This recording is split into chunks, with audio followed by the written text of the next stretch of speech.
The bros were right.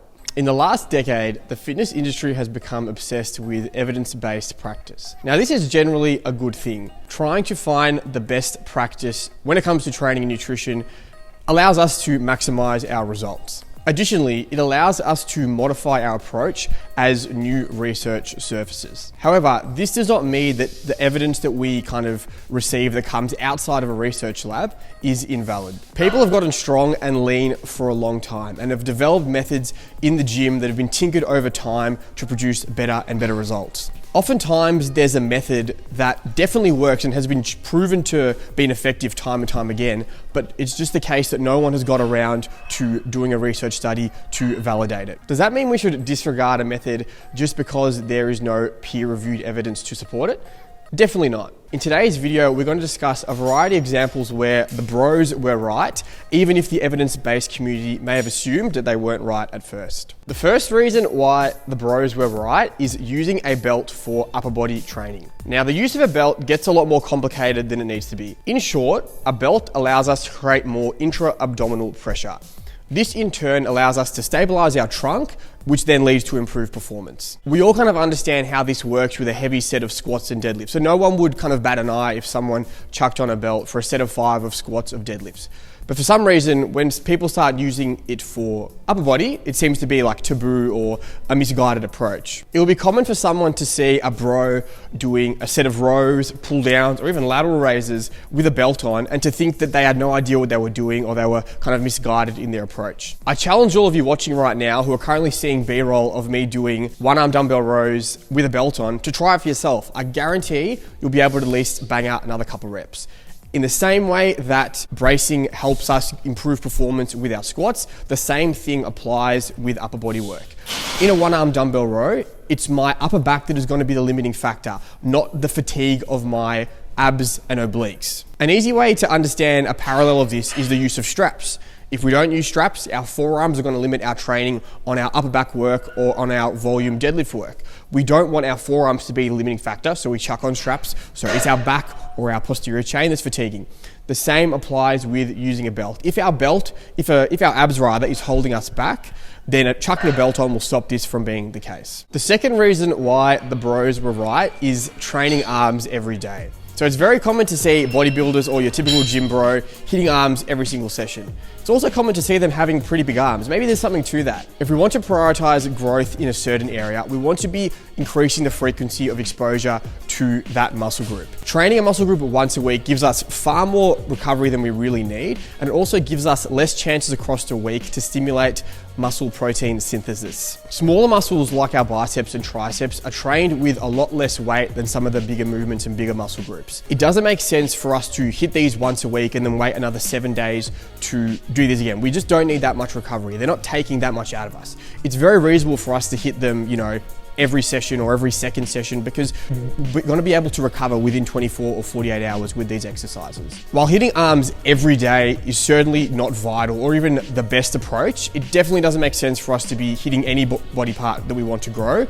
once a week. The third reason why the bros were right is training to failure. In order to maximize strength and muscle building gains, we want to leave 4 or less reps in the tank. Now, evidence-based coaches would likely scoff at bros taking every single set of every single exercise to all-out failure. Doing this is definitely not the wisest approach. We accumulate unnecessary levels of fatigue and we also probably increase the risk of injury, particularly when we're working with specific exercise that it's a bit more unsafe to be doing this with. So as an example of this, we don't want to be doing all our sets of conventional deadlifts to all-out failure. We don't want to be doing high bar back squats to all-out failure. It's pretty easy to see why this is going to become a bad idea pretty quickly. However, in exercises and rep ranges that are more conducive to failing not being a safety concern, it's definitely a good idea to throw in some sets done to failure, particularly when working in those higher rep ranges. Because if we're doing a set of 15, for example, it becomes harder and harder to gauge how close to failure we actually are. If we do a heavy set of 3, it's pretty easy to tell how many reps we have in reserve.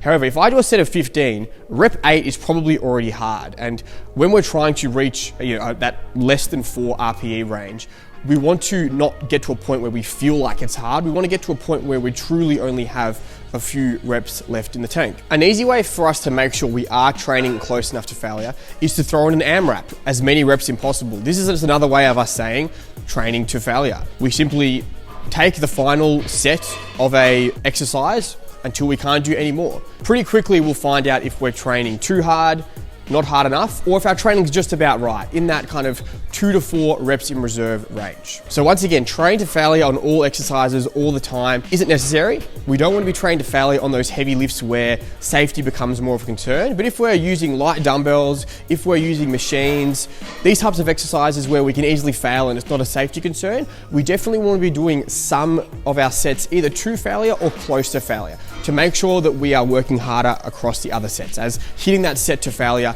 gives us a reference point for our intensity levels. And while training to failure all the time is definitely not optimal, as I keep saying, you're probably better off training to failure too much than you are chronically never approaching anywhere near failure. Because of these two examples, we're probably going to make better progress training to failure too much than never getting anywhere near failure. The fourth reason why the bros were always right is the use of machines. When a lot of us, myself included, got into strength training, we went through that phase of heavily drinking the starting strength Kool-Aid, thinking that barbells are superior, everyone needs to be doing low bar back squats, machines are dumb, useless, they're not functional, and that we always need to be doing barbell training. The bros, on the other hand, have known for a long time that machines are great. Now don't get me wrong, I'm a powerlifting coach, I love barbells. But they aren't the be-all and end-all. Machines are great for a number of reasons. They allow us to have more tools in our toolbox in order to make training more varied and interesting. They allow us to hit our muscles in ways that barbells and dumbbells simply cannot. They allow us to work around injuries better. They're great for hypertrophy as they offer a lot of stability and they make it really hard for us to stuff up technique. They're also great for people who don't really care about numbers or getting strong in the barbell lift specifically, who are just trained to be healthy, and it makes it a lot more simple for them to make progress this way. Barbell enthusiasts have scoffed at the bros loving machines for a long time, thinking that they're not functional, but what does that mean? Function is task specific. There's also this kind of like implication that not using barbells is less hardcore. I challenge you, get in a belt squat, get in a hack squat, do a set of 10 to RPE 9. Tell me if it doesn't feel hardcore. Tell me if it doesn't feel hard. To think that you can't work hard on machines is just simply not true. You can maybe even work harder in some instances because the stability that the machines create allows us to push closer and closer to failure and allows us to give out when we truly reach muscular failure, not when our technique is limiting us, as is the case on barbells. In short, machines are great. Machines are great. Use and abuse them, the bros were right. The fifth and final reason why the bros were right is eating chicken, rice, and broccoli. I've used the phrase scoff at many times in this video. I'm going to keep using it because I feel like it very aptly describes the point I'm trying to make. Many people, myself included, would scoff at the bros for eating chicken, rice, and broccoli. And now there's definitely some good reason for this. Many bros as well, lack basic nutritional understanding. They don't realize that they don't have to eat these specific clean foods to make progress and that, they could eat a wider variety of foods, providing that they equate for calories and protein, and still make progress. There definitely is some merit though to eating boring, bland food when we're in a fat loss phase. For some people, trying to make low calorie meals really yummy makes it easier for them to stick to their diet. However, for some people, going to all this effort of making foods interesting actually results in them scoffing down their food more quickly, and then they're left feeling hungry when they've got no more food left. This is where boring, bland food like chicken, rice, and broccoli comes in. Being on low calories is already a mental stressor. If on top of this we're adding, the stress that's involved with trying to fit yummy, tasty, interesting foods into a small amount of calories, the amount of diet fatigue that we're experiencing starts to build up. Not only do we have to deal with, lack of energy due to being on low calories, trying to stick to those low amount of calories, but if we have to make our foods really complicated and interesting, it just creates more effort for us. We want to make things easy for ourselves, so eating bland food does this. Finding a few boring meals to keep coming back to makes things a lot easier. It takes out the guesswork, there's less time planning, and it's just a bit more realistic when life in reality tends to get busy, and we're trying to throw in meals when we don't have a lot of time. It's easier to kind of fall back onto these boring meals rather than trying to make everything really interesting and gourmet all the time. These are the 5 reasons why the bros were right. I actually don't know what the 5 reasons are. Maybe I should fucking look at this. So in summary, these are the 5 reasons why the bros were right. Number 1, using a belt. It's good for lower body work. It also has its place in upper body work. Number 2, training arms every day. If we want to grow a muscle group, we should probably increase the frequency of it above once a week. Number 3, train to failure. Whatever our goals are, training quite close to failure is a good idea. Sprinkling in some sets done to all out failure is a good idea for us to learn how close to failure we actually are. Number 4 is the use of machines. Machines are great for a variety of reasons. We don't need to have this dogma about barbells being superior. We need more tools in the toolbox that allows us to achieve more goals. Number 5, bland food. When you're in a diet, when you're on low calories, keeping your food boring is probably a good idea. So if you can take one thing away from this video, I hope it's that we don't need peer-reviewed studies to inform every decision we make.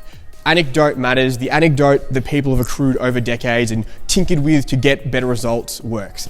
Oftentimes we'll find some of these things that have kind of been developed in the trenches will eventually be kind of verified in studies. It's just no one's got around to doing it yet. Thanks for watching, guys. If you liked the video, chuck us a like, hit subscribe, leave us a comment down below. Other than that, happy lifting, happy chicken breasting.